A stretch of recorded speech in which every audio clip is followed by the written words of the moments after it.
Before we get into the nuts and bolts of exactly who we are and what we do, it is very important to understand the context in which we train in. When I'm talking about context, I want to talk about the big picture. Very often, people think that if I just throw some money at a problem, it goes away. So development work has often been people throwing money, building buildings, supporting this, supporting that.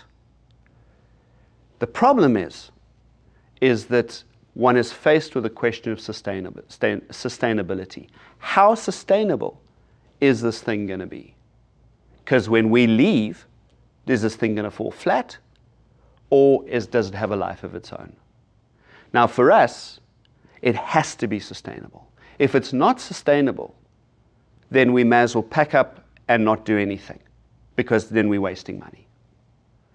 Now, when I'm talking about sustainability, what I'm referring to is the people that we train being able to dig themselves out of their own trap of poverty. And on top of that, using the resources that they themselves have so that they don't become dependent upon a funder or a donor or somebody else to constantly provide them with the money. So before getting into the nuts and bolts, we need to keep into context exactly what we're trying to do.